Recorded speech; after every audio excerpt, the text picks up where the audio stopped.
All of us know that the equations of uniformly accelerated motion were derived by Galileo, and there are three equations of motion: v equals to u plus at, s equals to ut plus half at square, and v square equals to u square plus twice as. Now today we are going to see how can we derive these equations of motion with the help of graphical method. So here what we are going to do is we are going to plot one velocity time graph. Here we have one velocity time graph. This is velocity time graph. Velocity time graph. And in this velocity time graph, let us consider that initially the velocity of the object is small u, that is at t equals to 0. Say this is point O and t equals to 0. The velocity is u. Let this velocity is u, this is u, and say this is point A, this point is point A. What does it mean if this velocity is u? It means that from this point O, distance of point A is u, so that we can show here that this particular length is actually u on velocity axis, and that's why we say that this is u. Okay. After this we can see that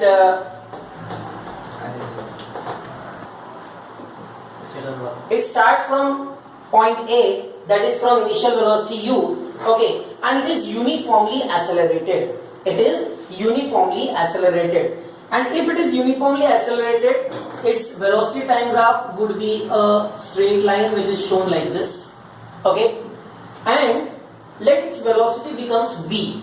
So velocity corresponding to this time, so this is the time, say this is the time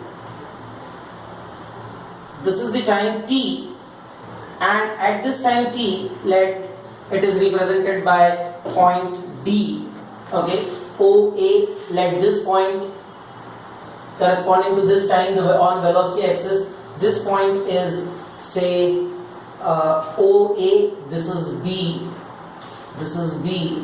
okay, and corresponding to this point, this is time t, and at this time t, velocity is given by v.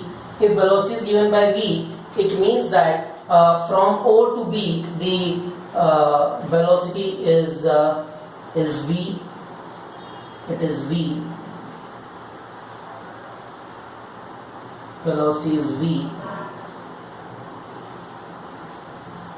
Velocity is v, and it is obvious that if this is v and this is u, if this is v and this is u, then this remaining portion would be v minus u. This is v minus u. Okay, now what we can do, we can complete this like this, we can complete it. Okay, see this is point D on time axis, this is point C, OAB, CD, let this point is E. Okay, so you can see here that from O to D, this length is T. So you can mention it here that this length is actually T. You can show it like this, that this length is actually denoting T. Okay. After this, if this is T, OD is T, then then AC has to be T.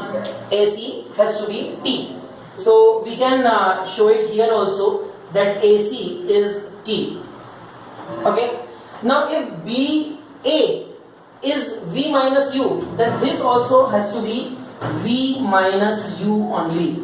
This also has to be V minus U. Okay.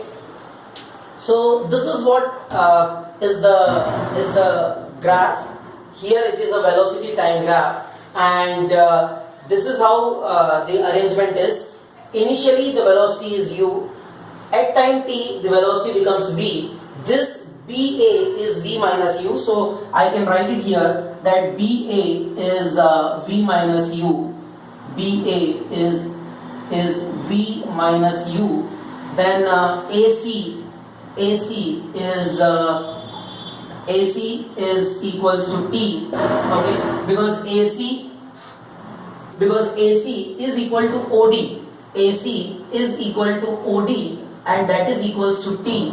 Okay, then AB or BA, if it is V minus U, so EC is also V minus U, so you can write EC equals to BA is equals to V minus U. So what is there, that this is a particle which is moving in such a manner that its initial velocity is U and its final velocity becomes V. Okay, and it is moving with uniform acceleration small a. Okay, now if we have to derive the first equation of motion, which is also known as, so we are deriving first equation of motion, and this first equation of motion is also known as velocity time relation. Velocity time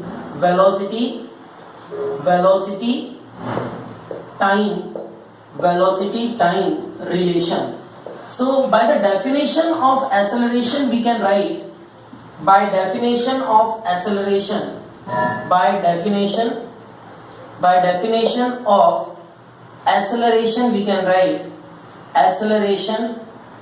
we can write what you can write? Acceleration is change in velocity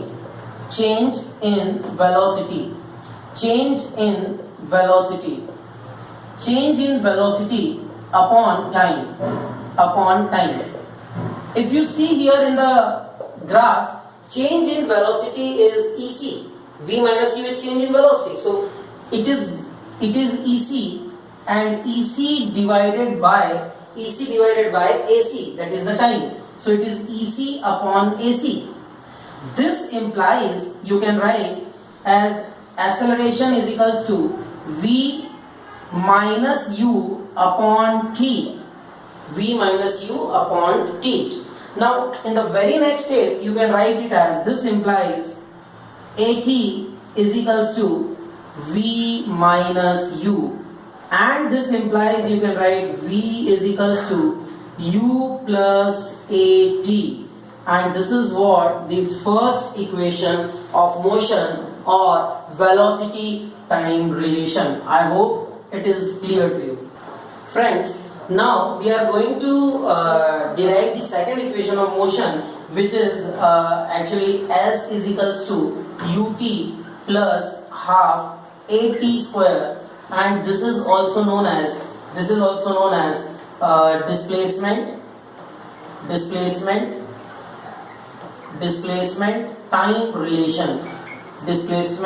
time relation, or position time relation also it is called. So this is what we are going to derive, displacement time relation.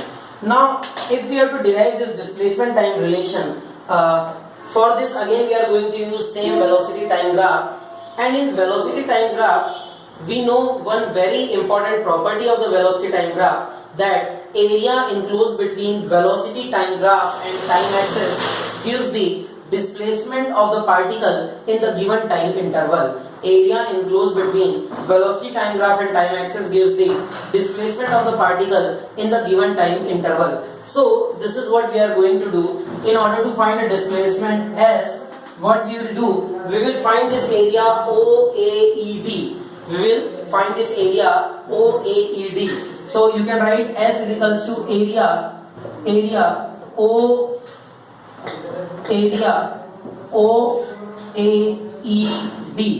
This is what we are going to find. Now how to find this area? Displacement is equals to, what we are going to do is, we are going to split this area into two portions. One is the area of the rectangle and another is the area of the triangle. So area of rectangle you can write area is equals to area of rectangle OACD, plus area of triangle, and area of triangle you can write AEC, area of triangle AEC. Okay, let us do this now. S is equals to area of rectangle OACD. Area of rectangle is given by length into breadth. What is the length? Say it is OA. So you can write OA into breadth is OD. OA into OD plus area of triangle is 1/2 base into height. In this triangle AEC, base is AC, and height of it is EC. So you can write AC into EC. So S is equals to OA. What is OA? OA is U. You can see it in the graph. So OA is U multiplied by OD. OD is T. So you can write it as T. Plus 1 by 2. AC. What is AC? AC is again T. So you can write here T. Into EC. EC is equals to V minus U. So here you can write V minus U. Okay. Now what we have to do is we have this equation almost done. But now we can do one thing. We can use first equation of motion. So we can write here by first equation of motion. By first equation of motion. First equation of motion. So by first equation, what you can write? You can write that V is equals to U plus AT, or you can write V minus U is equals to AT. V minus U is equals to AT. Okay, now this V minus U, in place of this V minus U, you can substitute this AT. So you can write it here now. S is equals to UT, because U into T is UT, plus half T into V minus U. In place of that you can write AT. So it is AT. So what is it? S is equals to UT plus half A. T into T is T square. So S is equals to UT plus half AT square. This is what the second equation of uniformly accelerated motion is. I hope it is clear to you. Now we are going to derive the third equation of motion. Third equation of motion is also known as velocity displacement relation. Velocity displacement relation. Velocity displacement relation. It is also called third equation of motion. Now in order to derive the third equation of motion, what we have to do is we have to again use the same property of the velocity time graph, that is area enclosed between velocity time graph and time axis gives the displacement of the particle in the given time interval. Okay, so again you can write S is equals to what it is, area OAEB. S is equals to area of, what is it? It is a trapezium. So you can write area of trapezium OAEB. OAEB. This is what the area is. Now S is equals to area of the trapezium. How will you find the area of the trapezium? It is sum of parallel sides, that is 1 upon 2. What are the parallel sides here? One is OA and another is DE. So you can write OA plus DE multiplied by the distance between the parallel sides, that is OD, which is called height. So it is OD.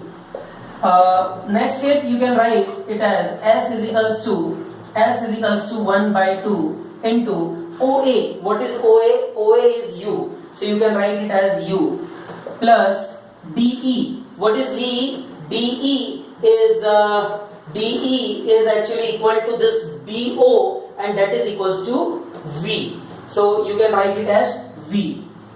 Okay. Then OD. OD is T. Okay. So here you can write it as T into T. Okay. So S is equals to 1 by 2. U plus V can be written as V plus U into T. Now you see, if we take the equation, if we write by equation 1, so by equation 1 we can write V is equals to U plus AT. And if we find value of T from here, this implies T equals to V minus U upon A. T is V minus U upon A. Now this value we will substitute here in the equation. We will be getting S is equals to 1 by 2 V plus U into V minus U upon A. Now this 2 into A is 2A, which is multiplied here. Okay, or in next step we will multiply it. It is V plus U into V minus U, A plus B into A minus B, A square minus B square. So that gives you V square minus U square divided by 2a. Now this 2 into a is 2a. Now this 2a is multiplied here. So you will be getting, this implies 2as is equals to v square minus u square. This implies v square is equals to u square plus 2as. This is what the third equation of motion, which is velocity displacement relation. I hope it is clear to you.